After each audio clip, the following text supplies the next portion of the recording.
They built 43 luxury vacation homes on my Montana ranch, not by mistake.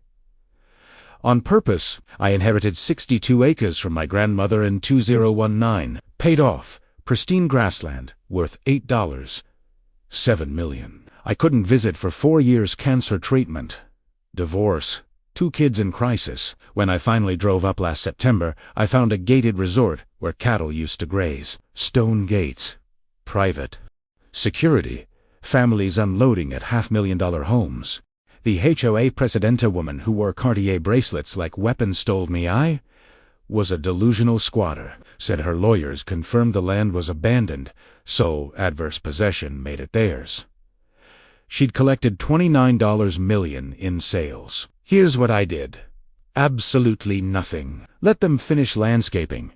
Install hot tubs, build tennis courts. Then I walked into federal court with my grandmother's 1968 deed and mineral rights certificate. What would you do if someone built a resort on your family ranch? Drop your state in the comments.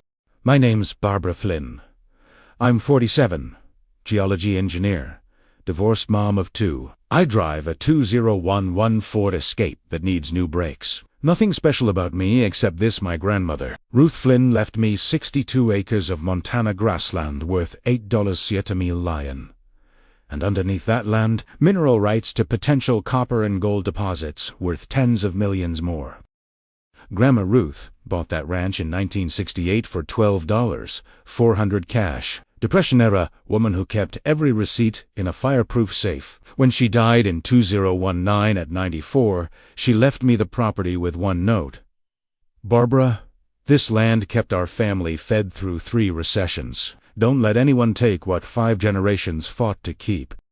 I couldn't visit for 4 years. Stage 3 breast cancer in 2020. Surgery, chemo, radiation. My marriage collapsed. My ex couldn't handle being a caregiver. My daughter Sophie dropped out of grad school to help me. My son Mason nearly failed college from stress. By 2023, I was cancer-free but financially destroyed. But I paid property taxes every April. $4,800 annually. Never missed a payment, not even during chemo. I had email confirmations going back to 1968. Documentation is survival. September 2024. 5 years cancer-free.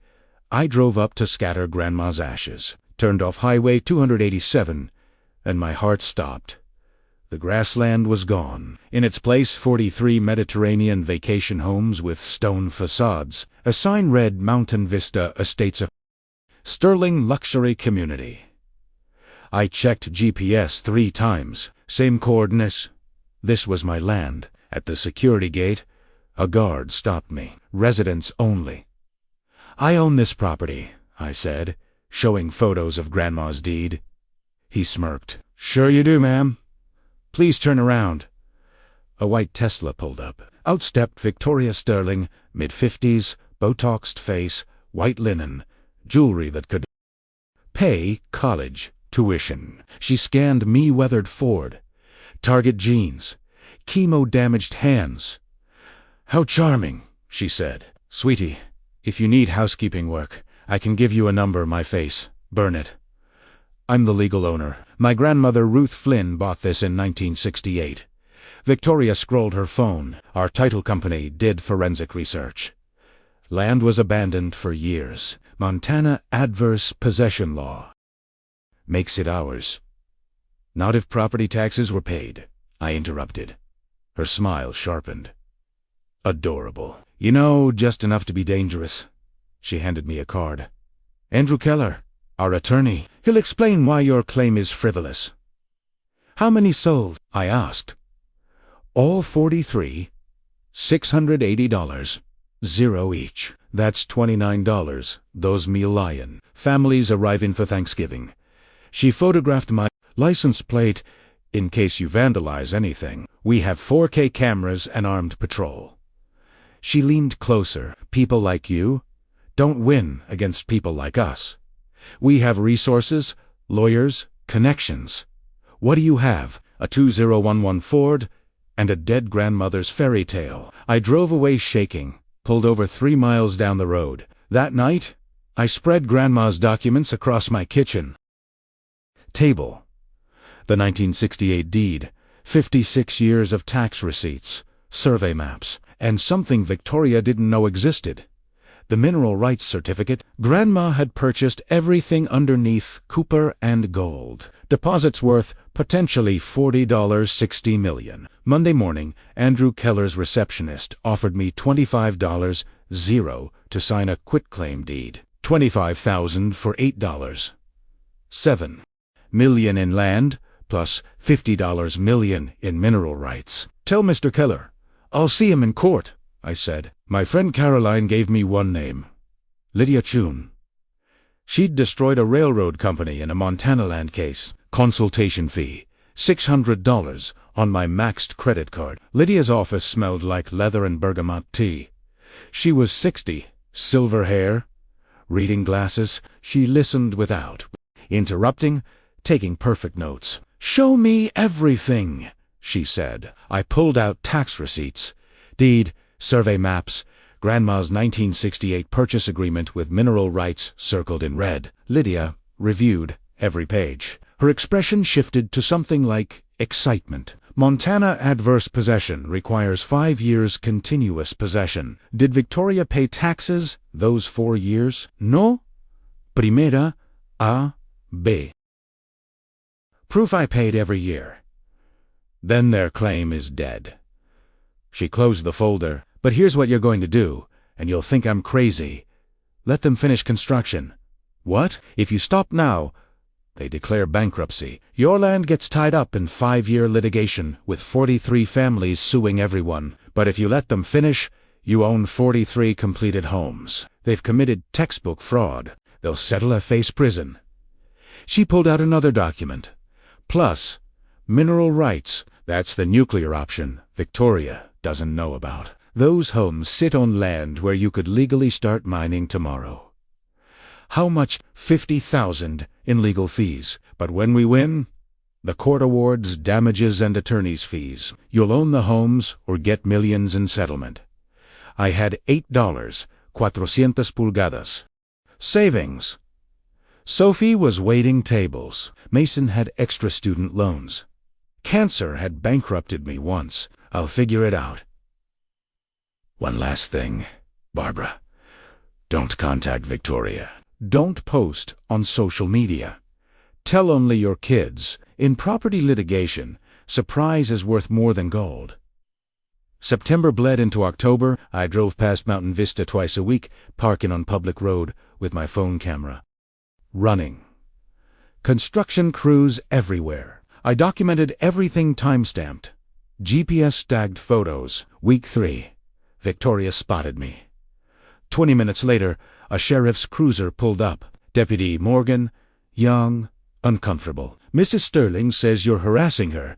I'm documenting construction on property I own. Check Flathead County Records. Parcel 18-2-945-7.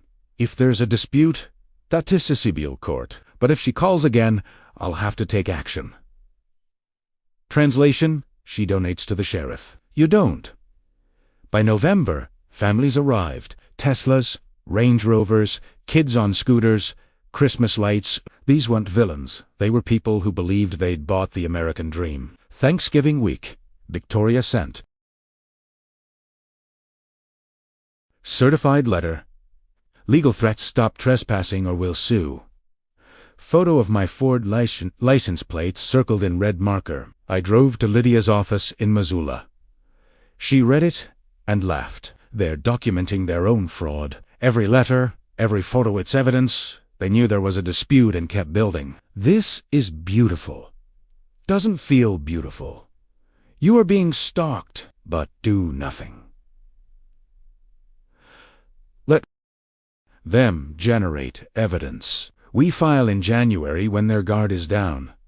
She pulled out a legal pad. Get me everything public about Victoria Sterling. Property records, business filings, lawsuits. I want to know who's financing this and what skeletons exist. I spent 3 weeks investigating. Sterling Development LLC was Delaware registered red flag. Financing came from Alpine. Capital Group, in Billings. Alpine was owned by 3 partners, one married to Victoria. Richard Sterling, real estate developer, sued 4 times for construction defects, twice for fraud, once for environmental violations costing taxpayers $2. Trace me lion.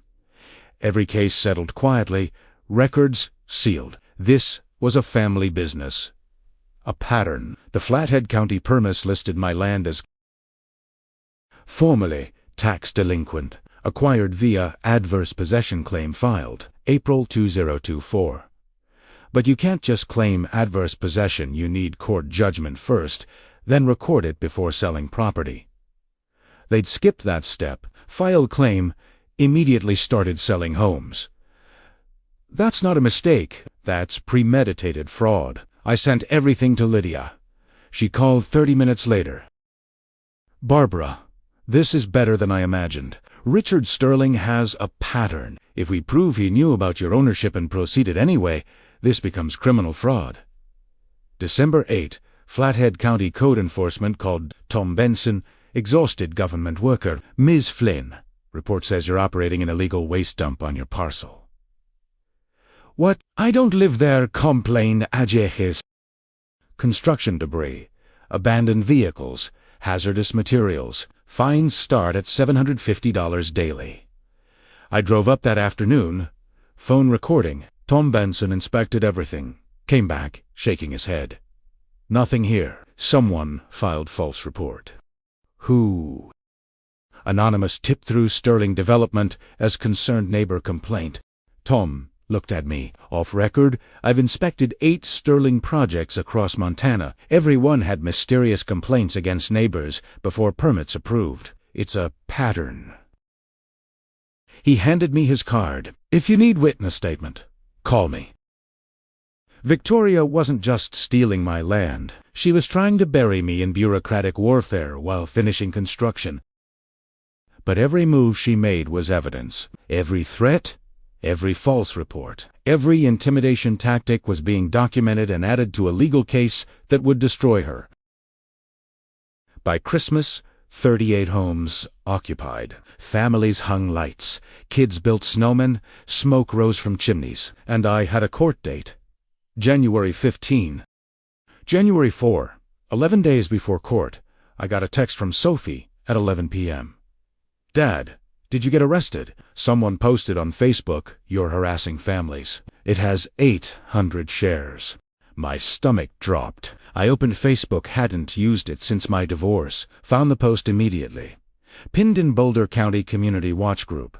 Written by Victoria Aller, local woman Barbara Flynn stalking our family-friendly Mountain Vista community, taking photos of children, making residents unsafe. She claims to own our neighborhood, despite clear legal title. Flathead County Sheriff aware, report any sightings. Protect your families.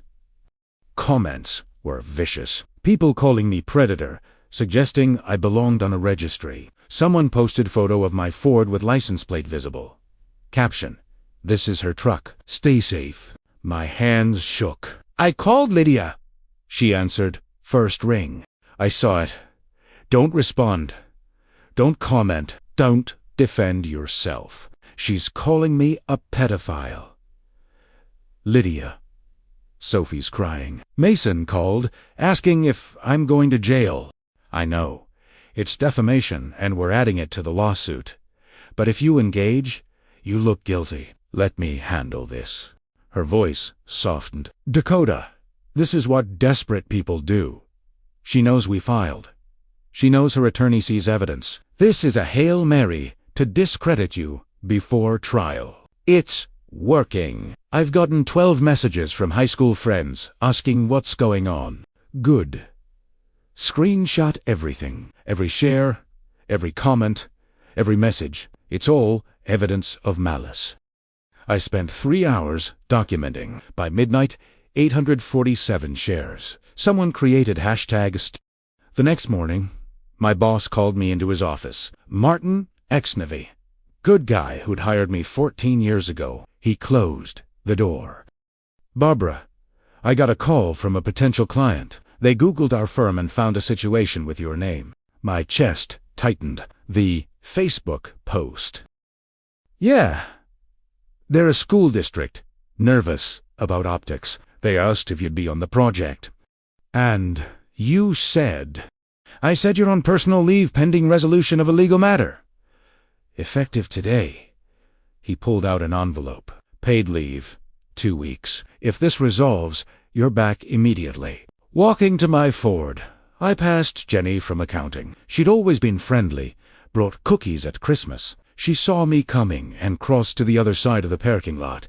That's when I understood Victoria's strategy. She wasn't just attacking my legal claim. She was attacking my life, my reputation, my job, my ability to exist. I called Lydia again. They're destroying me. I just got put on leave. I'm filing emergency motion for restraining order. Defamation, emotional distress, interference with business. Hearing Monday. C'est pas aussi. But Barbara, this gets worse before it gets better.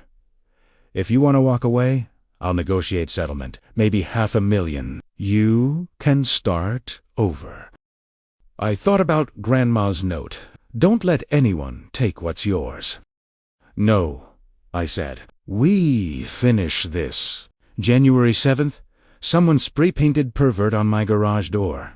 I filed police report. Officer Patterson took photos with DMV form enthusiasm.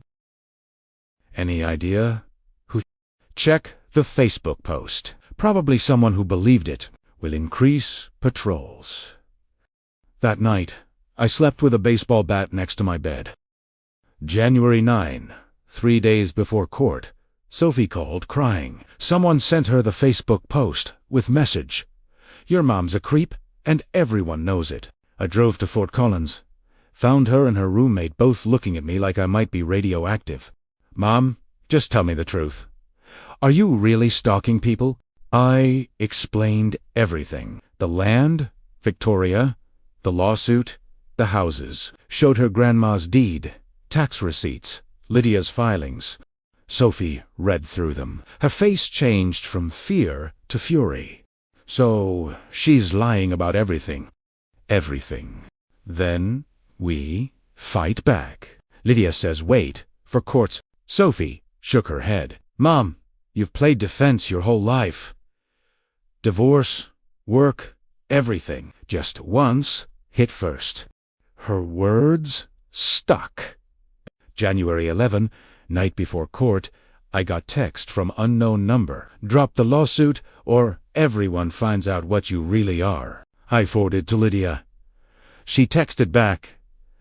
Perfect. Bring your phone tomorrow. We're going to bury them. What would you do if someone tried to destroy your reputation to steal your land? Drop your answer below because next week, Part 2 shows you exactly what happened when I walked into that courtroom with evidence Victoria never saw coming. Hit subscribe because Part 2 gets wild. Private investigators, midnight break-ins, and one email that proved Victoria knew she was committing fraud from day one. See you next time. And remember, keep your receipts. All of them. The Boulder County Courthouse smelled like floor wax and decades of broken promises. I met Lydia in the hallway outside courtroom 3C at 8:45 a.m., January 15. She wore a navy suit that probably cost more than my Ford, carrying a leather briefcase that looked bulletproof. You ready? Say, asked. I wasn't. My hands were sweating. I'd worn my only good blazer, the one from Sophie's college graduation 3 years ago, that now felt tight across the shoulders. My mouth tasted like copper and fear. Do we have enough? Primera, Husket. Lydia smiled. We have a nuclear bomb. Trust me. She checked her watch. Victoria's attorney filed motion to dismiss yesterday at 4:57 p.m. Classic delay tactic. Judge Ramirez hates that. We walked into the courtroom. Victoria sat at the defendant's table with Andrew Keller and her husband Richard Sterling, who I'd only seen in property records. Richard was about 60. Gray hair gelled back, wearing a suit that screamed, I've settled fraud lawsuits before. They were whispering, looking relaxed, confident. Victoria saw me and smiled. Actually smiled, like she'd already won. Behind them, I recognized at least 30 families from Mountain Vista Estates. Sarah Chun sat in the third row, the woman who'd paid her life savings for house number 23. She looked at me with an expression I couldn't read. Maybe, or terror, she'd lose everything. Judge Angela Ramirez entered, mid-50s, reading glasses, zero patience radiating from her expression. We all estud be seated. Case number 202-4CV, Mano 00847, Flynn vs. Sterling Development LLC and associated parties. She looked at Keller. Counselor, I received your motion to dismiss at 5 p.m. yesterday. Want to explain why you think that's appropriate? Keller stewed. Your Honor, plaintiff's claim is defective. Sterling Development holds clear title via adverse possession. Ms. Flynn abandoned the property for over 4 years. Did she pay property taxes? Judge Ramirez interrupted. Well, yes. But then adverse possession fails under Montana Statute 15-1-208. What else do you have? I watched Keller's confidence crack like cheap concrete. Your Honor, the title company conducted thorough search. Ms. Chun. The judge turned to Lydia. Lydia stood, and I swear the temperature dropped 5 degrees. Your Honor, we're not here to debate adverse possession. That claim is frivolous. We're here because defendants knowingly committed fraud. She opened her briefcase. I'd like to submit Exhibit A, an internal email from Richard Sterling to Victoria Sterling dated March 3, 2024. She handed copies to the judge and Keller. I craned my neck to see. Keller's face went white. Judge Ramirez read it. Her eyebrows went up. Counselor Keller, did you know about this email? Your Honor, I've never seen that document. It was submitted in discovery last week, Lydia said smoothly. Perhaps it got lost in your office. What does it say? Primera whisper. Lydia slid me a copy. I read it, and my heart started hammering. 333 from Richard Sterling. 2. Victoria Sterling. Subject, Mountain Vista Risk Assessment. Date, March 3, 2024. Vic spoke with our title attorney. The Flynn parcel isn't abandoned. Owner Barbara Flynn has been paying property taxes continuously since 2019. Adverse possession claim won't hold up in court if she fights. However, if we move fast file the AP claim, get permits approved, start selling homes before anyone notices, we can create enough chaos that Flynn either settles cheap or gets buried in litigation costs. Worst case, we build everything. File bankruptcy. Let title insurance sort it out. We've done this before with the Bozeman project. 20-1. Risk level. Medium. Reward level. $29 million gross. Proceed as planned. R. I read it 3 times. They'd known from the beginning. They'd known they were stealing my land. Your Honor, Lydia continued, this email proves defendants engaged in intentional fraud. They knew Barbara Flynn owned the property. They knew their adverse possession claim was baseless. They proceeded anyway because they calculated I might a debt most people can't afford to fight a multi-million-dollar legal battle. Judge Ramirez looked at Richard and Victoria. Is this email authentic? Richard started to stand, but Keller grabbed his arm. Your Honor, we need to consult with our clients. That sounds like a yes. The judge closed the folder. Motion to dismiss denied. This case proceeds to trial. Expedited schedule. In the meantime, I'm issuing a temporary restraining order. Sterling Development will cease all sales, marketing, and property transfers related to Mountain Vista, pending resolution. She looked at Victoria and Mrs. Sterling. If I see one more Facebook post, one more anonymous code enforcement complaint, or one more threat directed at Ms. Flynn, I will hold you in contempt. Are we clear? Victoria's face had gone from confident to a Yes, Your Honor, she whispered. Walking out, Lydia turned to me. That email, I got it from a whistleblower, one of Richard's former business partners who got screwed in the Bozeman deal. He's been waiting for years for revenge. How did you find him? Lydia Esmile. I'm very good at my job.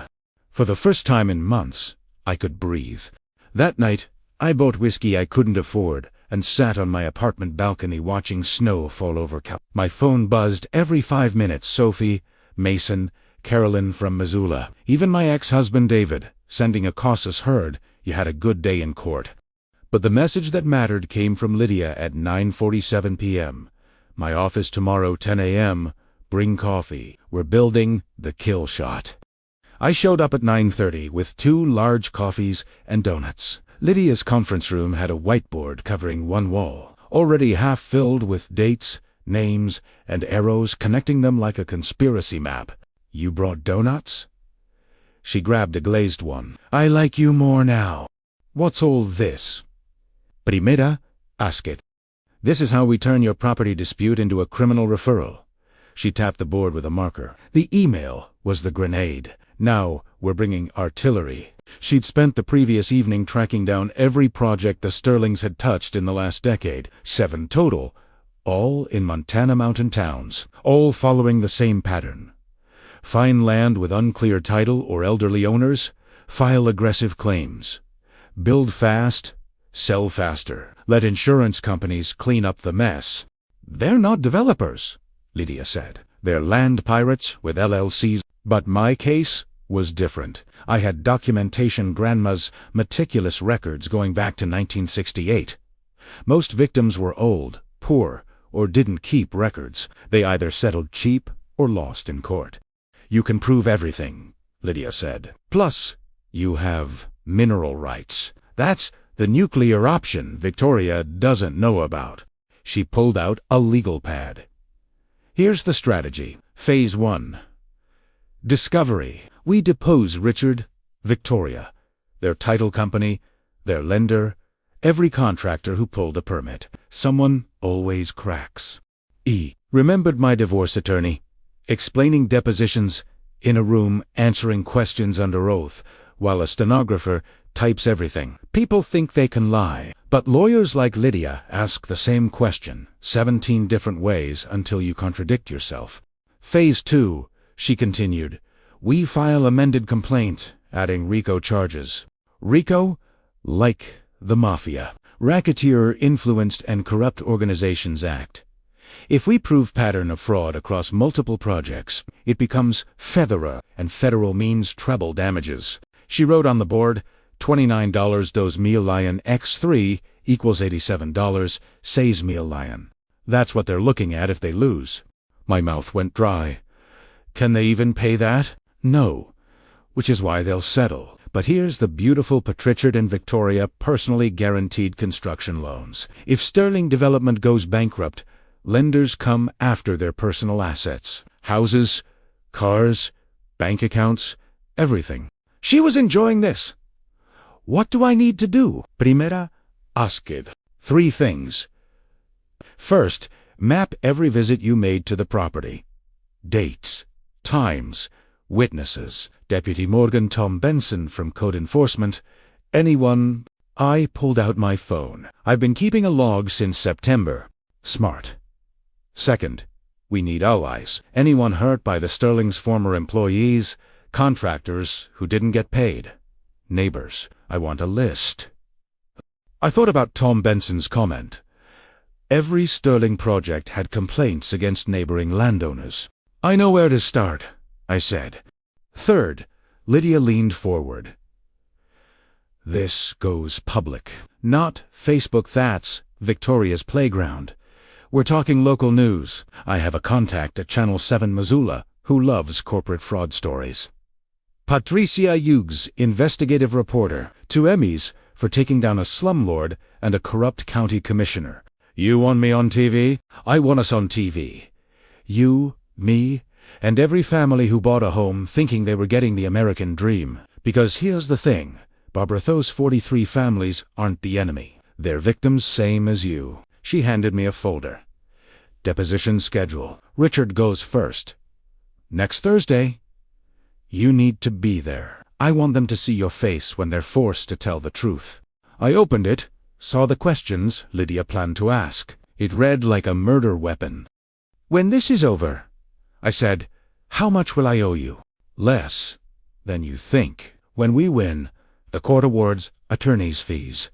The sterlings pay me. That's the beautiful thing about fraud casista. Guilty party pays everyone's bills." I left at noon with a plan and, for the first time since September, hoped that justice wasn't just a word. But Victoria wasn't done fighting dirty. January 18.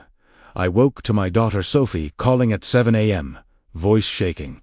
"Mom, a man came to my school yesterday, said he was investigating you." My blood went cold.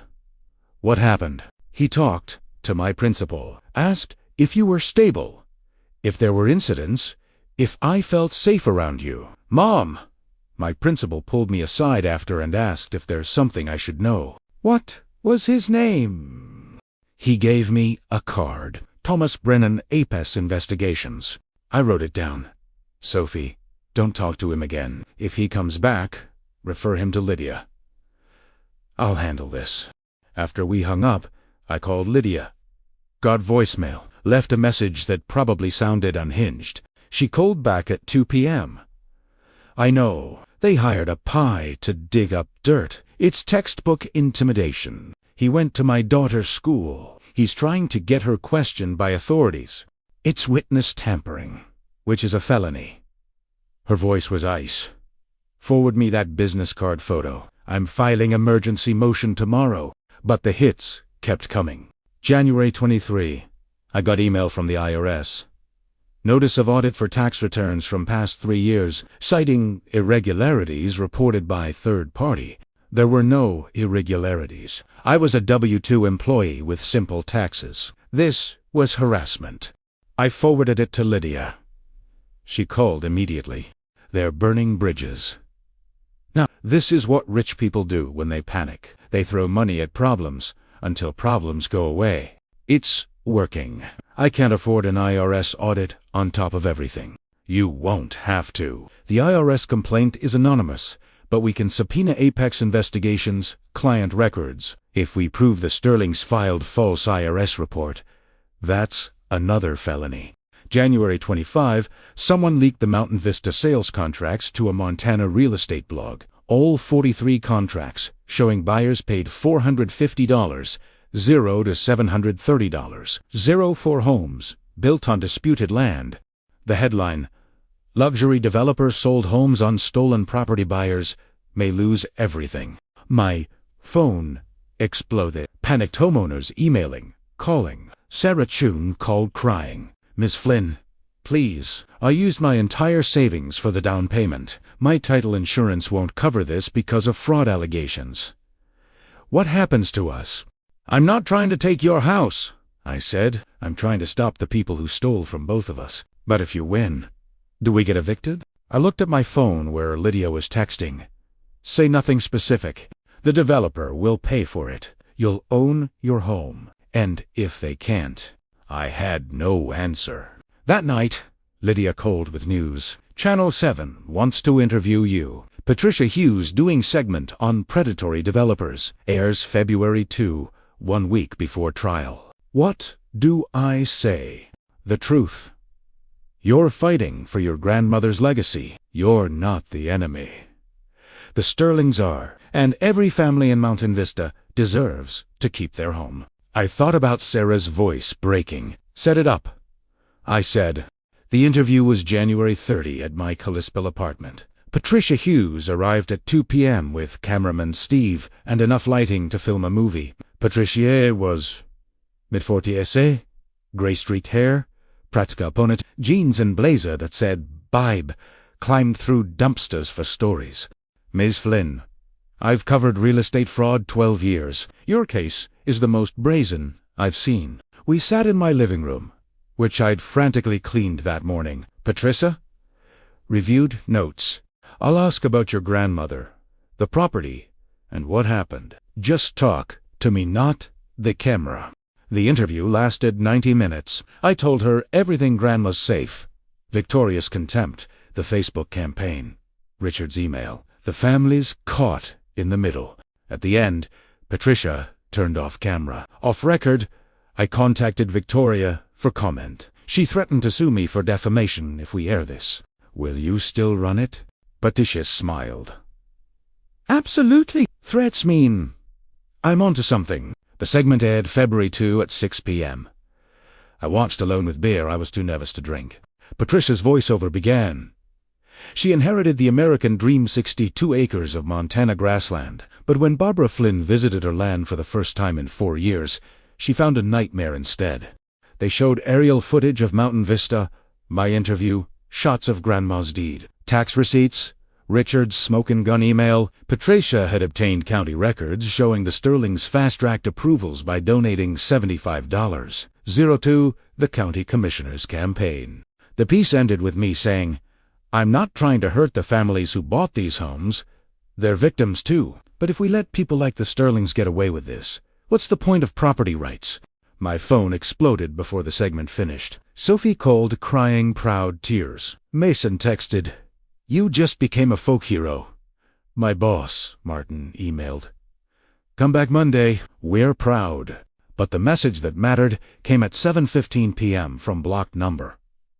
You just made the biggest mistake of your life. I forwarded to Lydia. She called back immediately. Don't go anywhere alone. Vary your routes. Keep doors locked. You think they'd actually... I think they're looking at 10 years in prison and financial ruin. People do stupid things. When cornered, she was right to worry. February 4, 2 days after the broadcast, I came home from grocery shopping to find my front door ajar. I'd locked it, I was certain. I stood on the porch, heart hammering, and called 911. Deputy Morgan arrived with backup.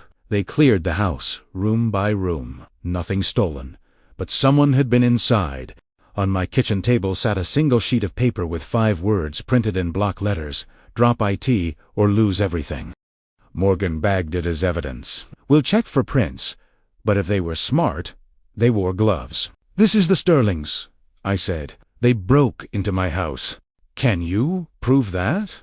Primera could earned.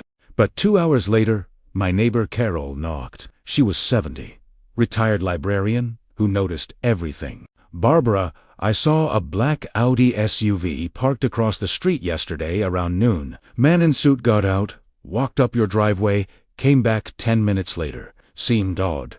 So I wrote down the plate. She handed me sticky note, Colorado plate KLM 4892. I gave it to Morgan.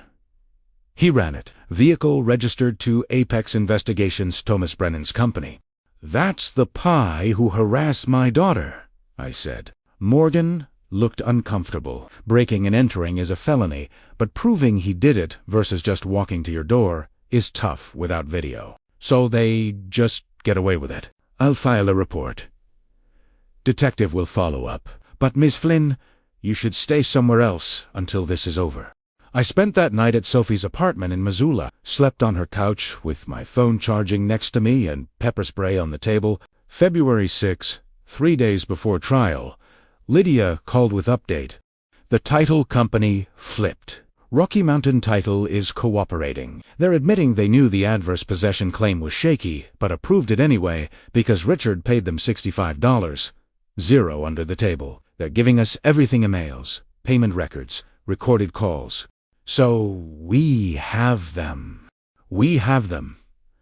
But Barbara, Victoria, knows it too. Her attorney called this morning begging for a settlement conference. What did you say? I said we'll see them in court. Silence on the line felt heavy. 3 more days, Lydia said. Stay safe, stay quiet, and get ready to watch everything burn. I hung up and stared out Sophie's window at snow falling on Missoula. Somewhere out there, Victoria and Richard were planning their last desperate move. I just hoped I'd see it coming. Have you ever dealt with someone who tried to destroy you because you stood up for what's right? Drop your story in the comments. And if this reminds you that good people can still win, hit that subscribe button because part 3 is where everything explodes in court. Next week, the trial. The mineral rights bombshell that made Victoria's lawyer walk out. And the moment 43 families learned they weren't losing their homes, they were getting them for free. See you then. And remember, keep your receipts. All of them. February 9, trial day. I put on the same blazer from the first hearing, still too tight, and drove to Boulder County Courthouse with Sophie riding shotgun. She'd insisted on coming, said I needed family there. Mason wanted to come too, but couldn't miss work not. After the pie incident, nearly cost him his job. The courthouse parking lot was chaos. 3 news vans, Channel 7 local Boulder station, and CNN affiliate had cameras set up on the steps. Patricia Hughes spotted me and waved, but I kept my head down. Lydia had been clear. No media comments before trial. Inside, courtroom 3C was packed. All 43 families from Mountain Vista had received notices, and at least 35 showed up. Sarah Chun sat 3 rows back, the woman who'd called me crying about her forever home. She looked at me with an expression I couldn't read: hope, maybe, or terror.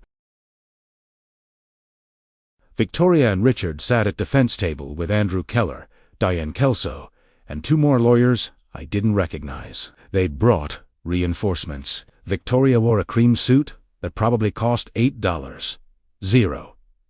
Her face was perfectly composed, but her hands shook when she reached for water. Judge Ramirez entered. "We all estude." "Before we begin," the judge said, looking over reading glasses at the packed gallery, "this is a court of law, not a circus. Anyone who disrupts proceedings will be removed." "Understood." Murmurs of agreement. Ms. Chun, opening statement. Lydia stood, and the room went silent. Her voice carried like thunder. "Your Honor, this case is about theft. Not the kind that happens in dark alleys, but the kind that happens in boardrooms with LLCs and forged documents. Barbara Flynn inherited 62 acres from her grandmother, who paid cash for that land in 1968 and maintained it for 51 years. When Ms. Flynn couldn't visit for 4 years due to cancer treatment, the defendants saw opportunity. She walked toward the jury box, force of habit.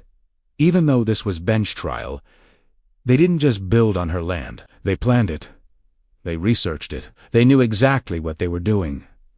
She held up Richard's email, blown up to poster size. "This email, written by Richard Sterling, proves they knew Barbara Flynn was the legal owner. They knew their adverse possession claim would fail. They built anyway because they calculated most people can't afford to fight." She paused, but they made one mistake.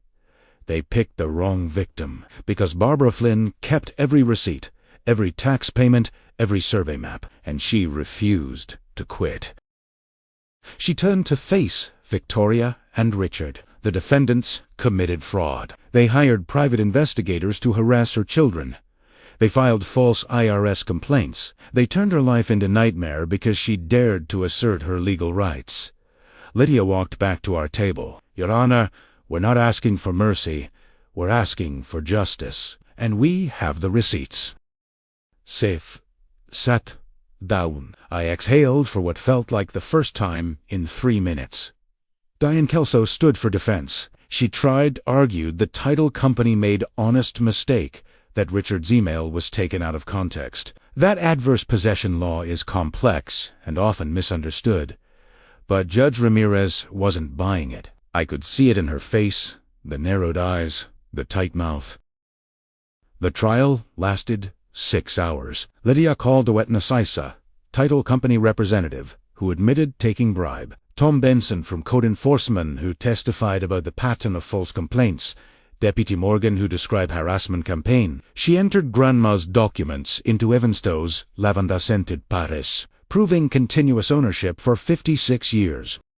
Richard took the stand. Lydia destroyed him in 35 minutes. Every question was a trap.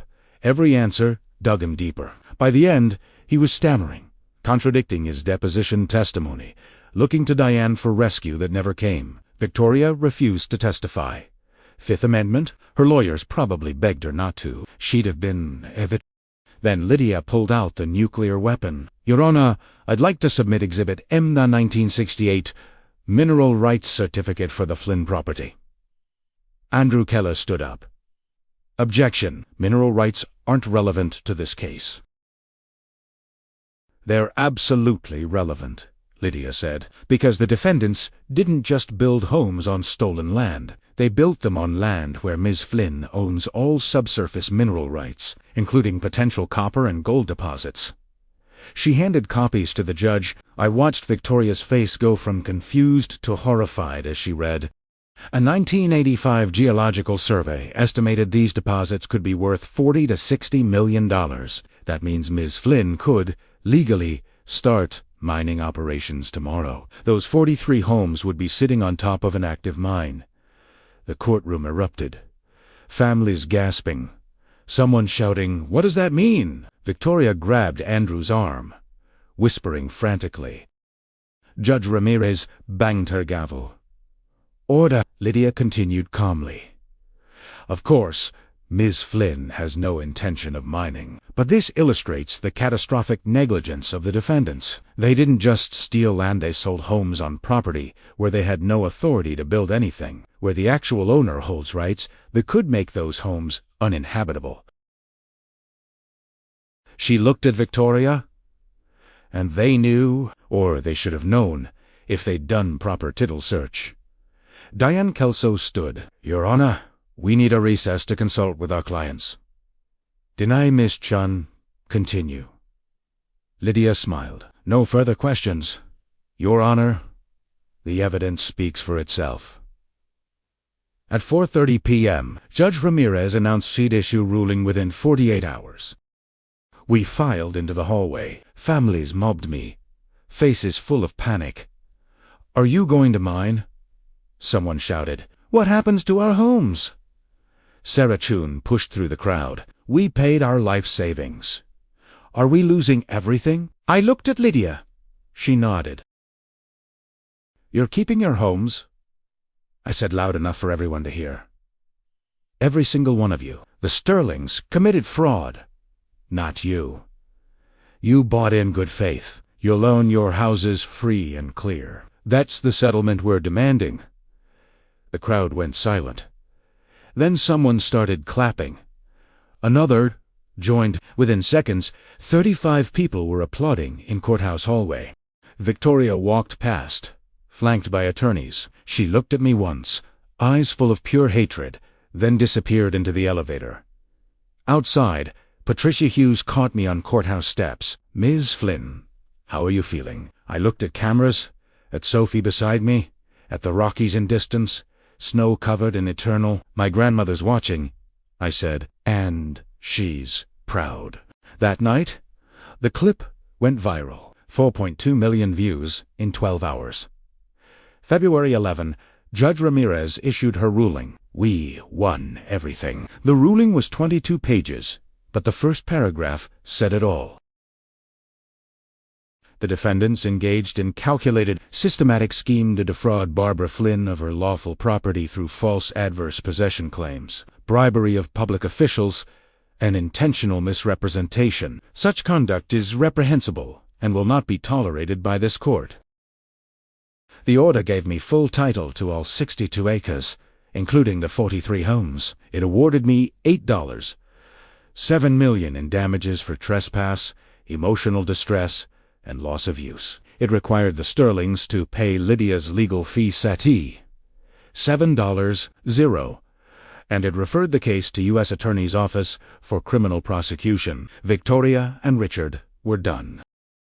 Sterling Development dissolved within a week. Their personal assets Range Rover, Aspen vacation home, Victoria's jewelry collection went to auction to pay creditors. Richard was indicted on 7 federal fraud charges. Victoria took plea deal. 4 years probation. $800.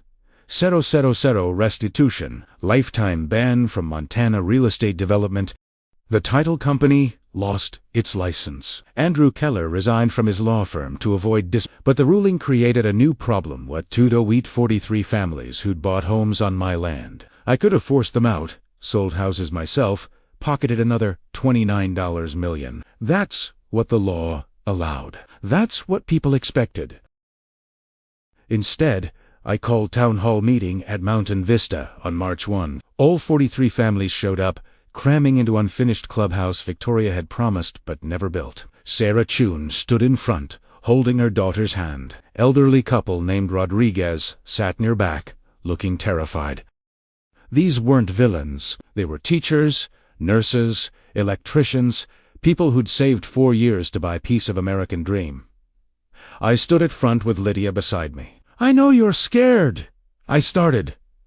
"You bought homes in good faith. You did nothing wrong, and I'm not here to punish you for someone else's crime." The room was silent enough to hear snow melting on roof.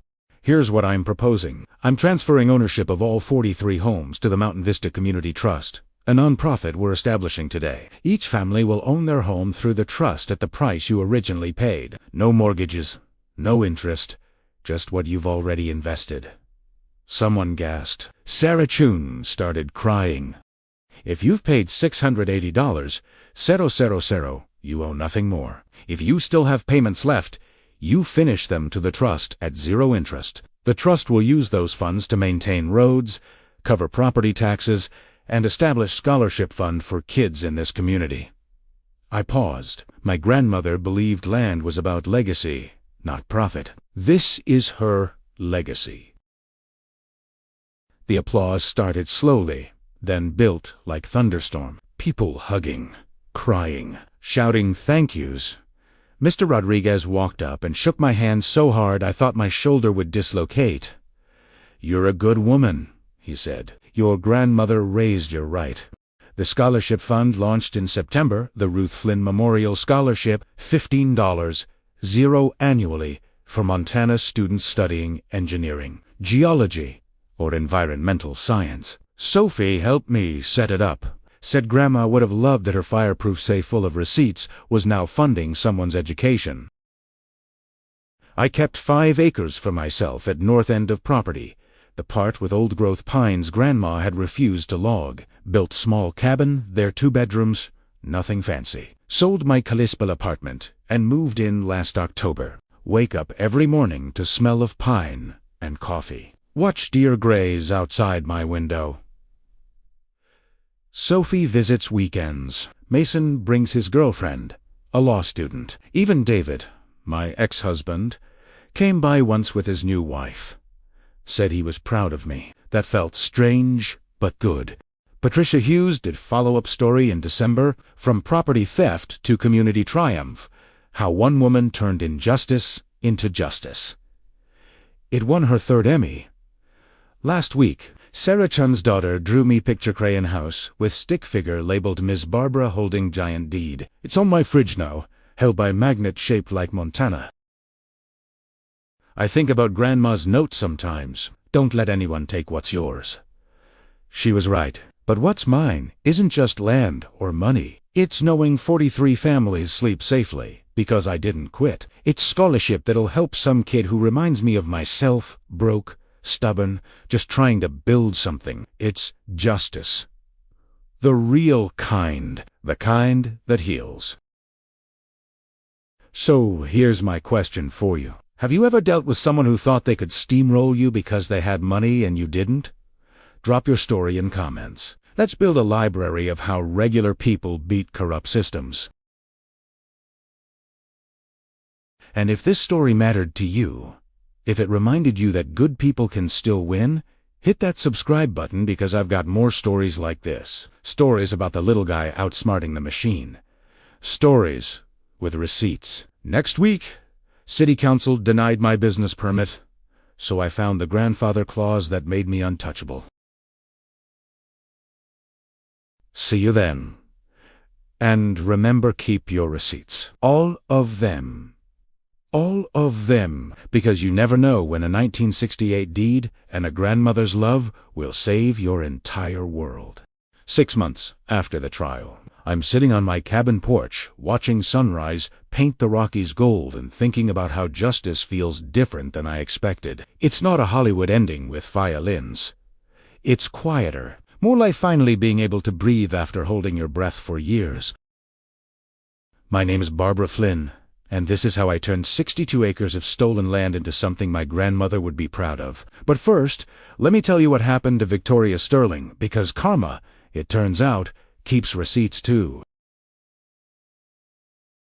March 15, 3 weeks after I established the Mountain Vista Community Trust. Victoria's sentencing hearing happened in federal court. I didn't attend. Lydia said I didn't need to be there, that my victim impact statement was enough. But Sophie went. Said she wanted to see justice with her own eyes. She called me from the courthouse parking lot afterward. "Mom!" she cried. Like ugly crying, begging the judge for mercy, saying she was just trying to provide for her family. What did the judge say? Judge Martinez said, "You weren't providing for your family. You were stealing from someone else's. For years probation, $800, set arrest, and you're banned from Montana real estate for life."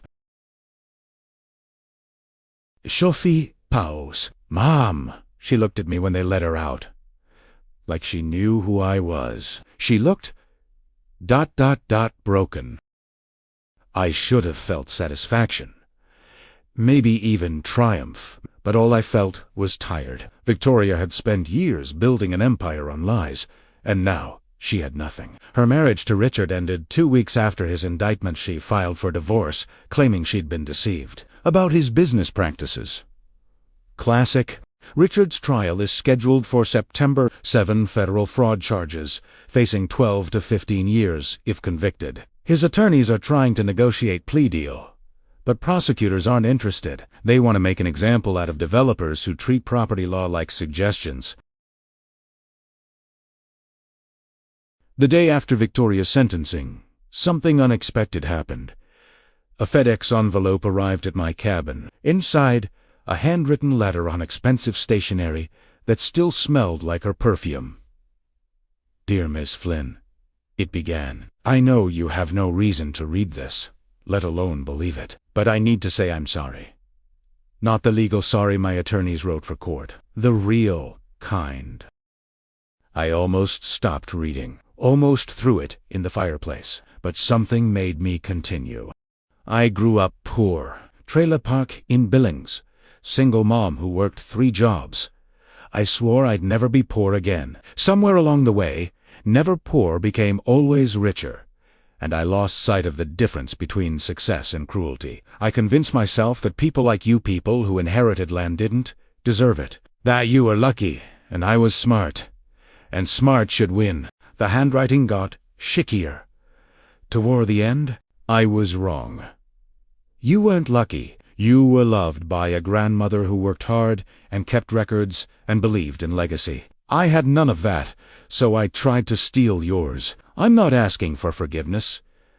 I don't deserve it, but I wanted you to know that somewhere under the Botox and Cartier, I remember being the girl whose trailer had no heat in winter. I just forgot that remembering where you came from means not doing to others what was done to you. I'm sorry.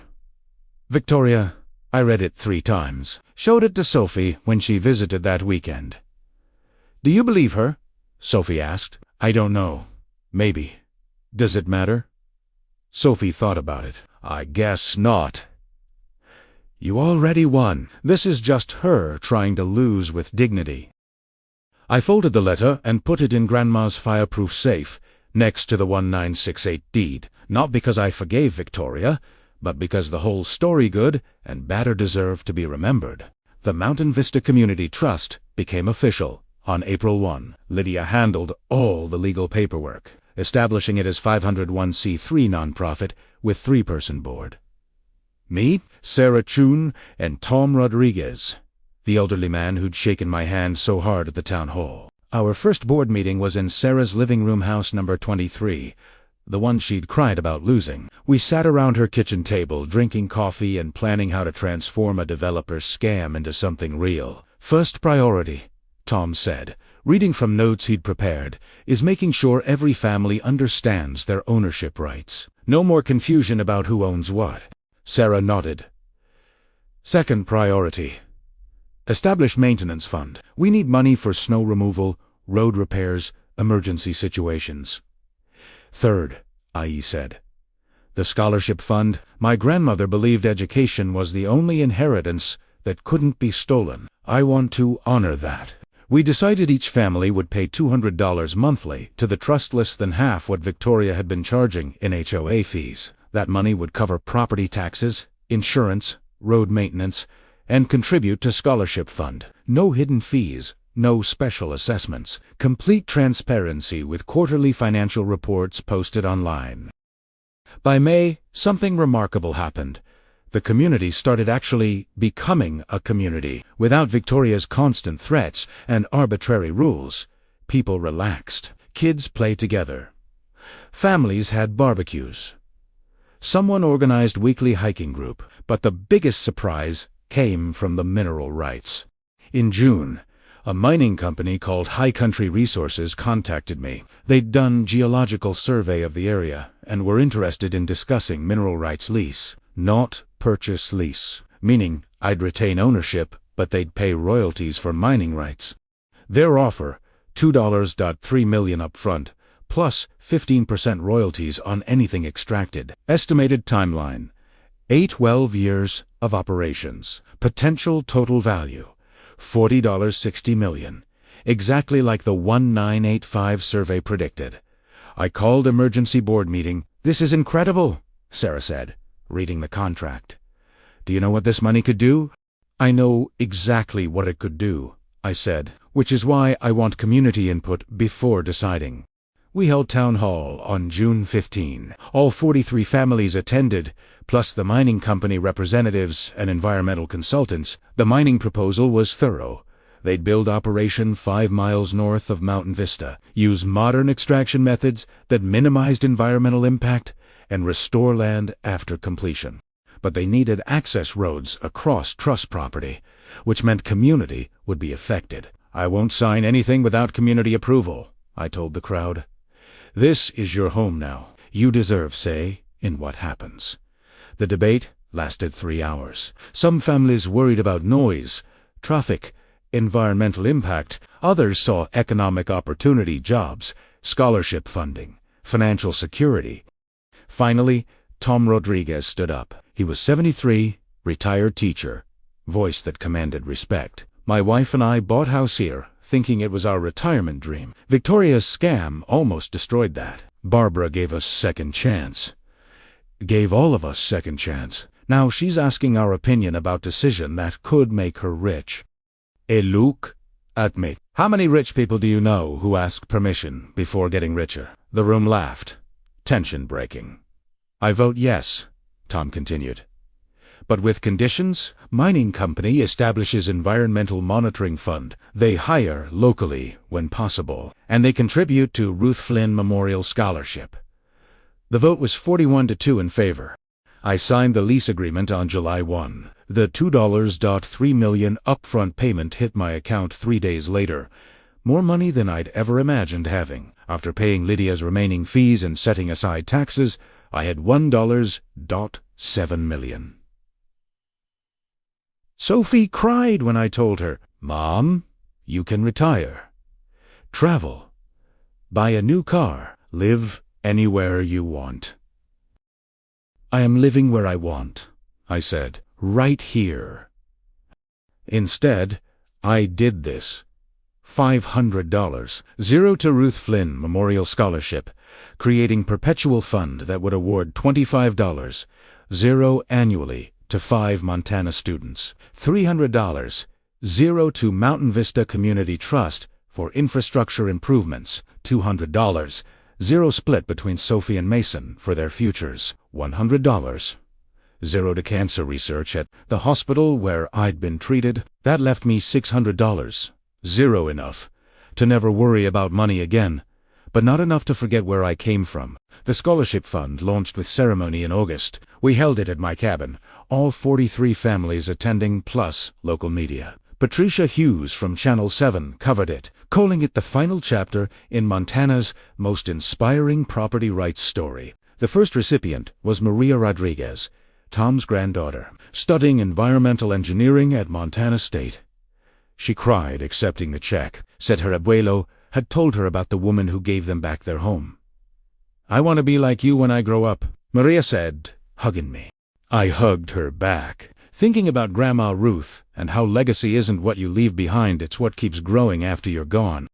By September, life had settled into routine that felt like healing. I wake at 6 a.m., make coffee, sit on my porch, watching deer graze in meadow, where Victoria's construction crews once swarmed. The cabin is small, but mine 2 bedrooms, wood stove, windows facing mountains. Sophie visits every other weekend, sometimes bringing her boyfriend Jake, who's surprisingly good at fixing things. Mason comes less often. He's busy with senior year at University of Montana, but he calls every Sunday to tell me about his week. Even David, my ex-husband, has become friendly. He stopped by in October with his new wife Shira, brought pumpkin pie and awkward apologies about not being there during the hard times. "You did fine," Cheryl said, elbowing him. "Some people need to lose everything to learn what matters." I liked her immediately. The mining operation began in November, true to their word. High Country Resources hired 15 local workers, established $500, zero environmental monitoring fund, and contributed $50, zero annually, to the scholarship fund. The access roads are gravel, minimally invasive, and they've planted 200 trees for every one removed. My first royalty check arrived in December, $87, zero. More money in 1 month than I'd earned in a year as engineer. I called Lydia. "This feels wrong, like I'm profiting from something I didn't earn." "Barbara," she said patiently, "your grandmother bought those mineral rights in 1968. You paid taxes on them for 5 years. You fought for them in court. You've earned every penny. But no buts. This is generational wealth done right. Your grandmother gave you land. You're turning it into education, community, and security for your kids. That's not profiting, that's stewardship." She was right, but it still felt surreal. Christmas at Mountain Vista was magical. The community organized caroling night. Every family contributing. We walked street to street singing, even though half of us were tone deaf. Kids threw snowballs. Adults drank spiked cocoa. Sarah Chun's daughter dressed as Elf and handed out candy canes. At the end of the night, everyone gathered at the unfinished clubhouse was now actually being finished using trust funds. Tom Rodriguez had organized volunteers, and they'd transformed it into community center with kitchen, meeting rooms, and library.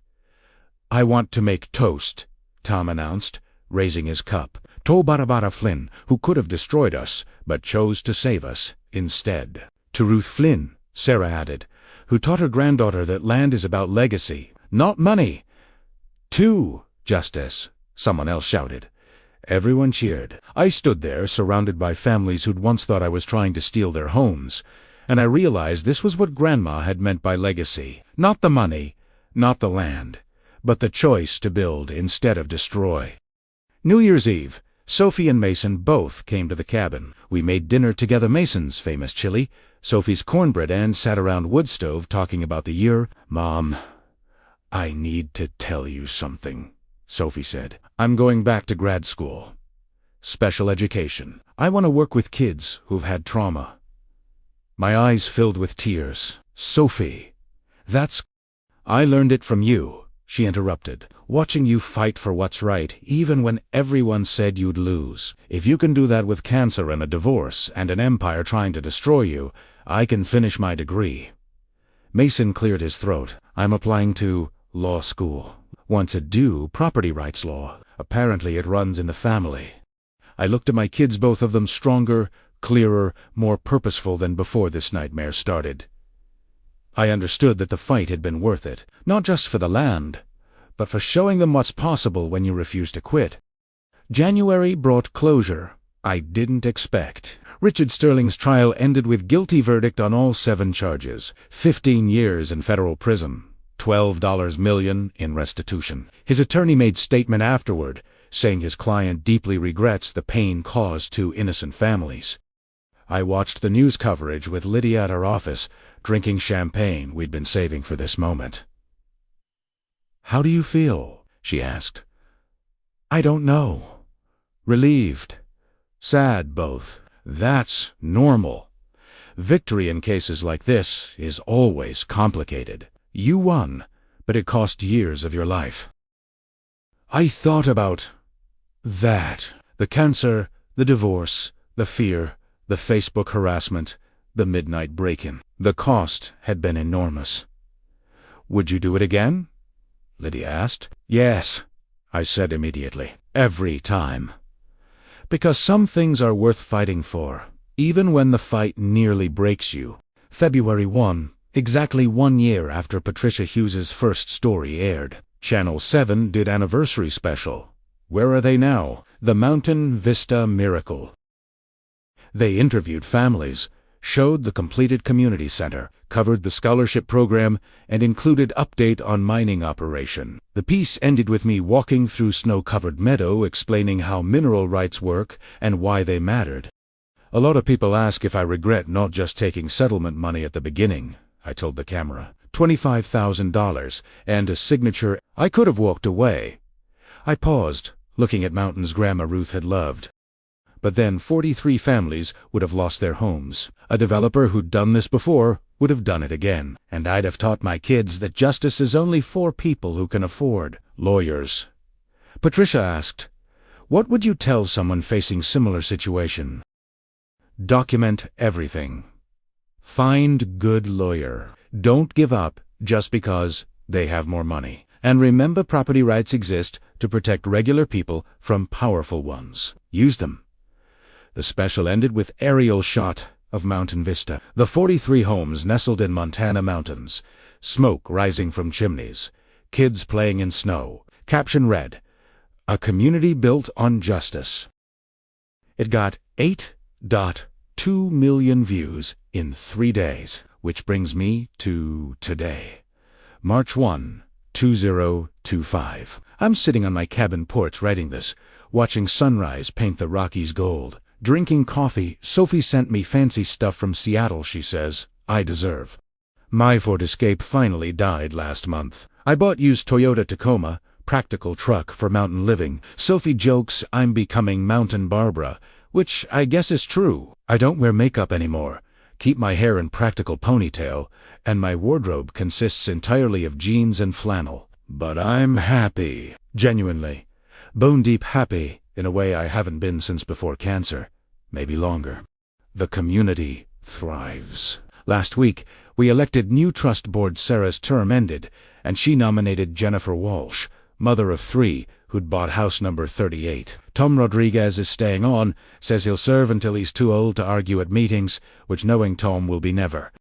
The scholarship fund awarded 5 grants this year, including one to Thomas Brennan Jr. Yes, the son of the private investigator Victoria hired to harass me. Turns out, Thomas Sr. divorced his wife after the case, started going to therapy, and reached out to apologize. I didn't forgive him, but I didn't stop his kid from applying to the scholarship either. Justice isn't about revenge. It's about building something better from the ashes of what tried to destroy you. Mason graduates law school in May. He's already accepted position at Montana Legal Aid, helping low-income families fight property disputes. Says he's going to be the Lydia Chun of Missoula. I couldn't be prouder.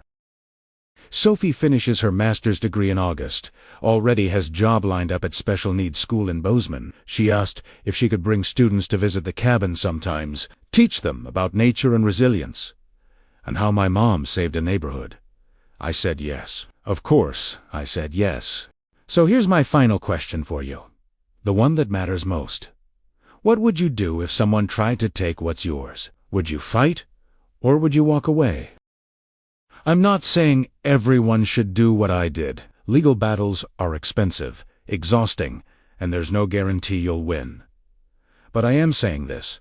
Don't let fear decide your future. Don't let bullies with expensive lawyers convince you that rich people always win. They don't. Not if you have documentation, determination, and a grandmother's love backing you up. Drop your answer in the comments. Tell me your property rights horror story. Let's build community of people who refuse to be steamrolled. And if this story reminded you that justice is possible, that regular people can beat corrupt systems, hit that subscribe button. Share this with someone who needs to hear it, because Victoria Sterling thought she could steal my grandmother's land, destroy my reputation, and intimidate me into silence. She thought. Wrong. Thanks for watching. Thanks for believing, and remember, keep your receipts. All of them, because you never know when a 1968 deed, a fireproof safe full of tax records, and a grandmother's note will save your entire world. This is Barbara Flynn, signing off from my cabin in Montana, surrounded by mountains that have stood here longer than any developer's greed, reminding us all that some things family, justice, legacy are worth fighting for. See you next time. Stay strong, and never, ever let the bastards win.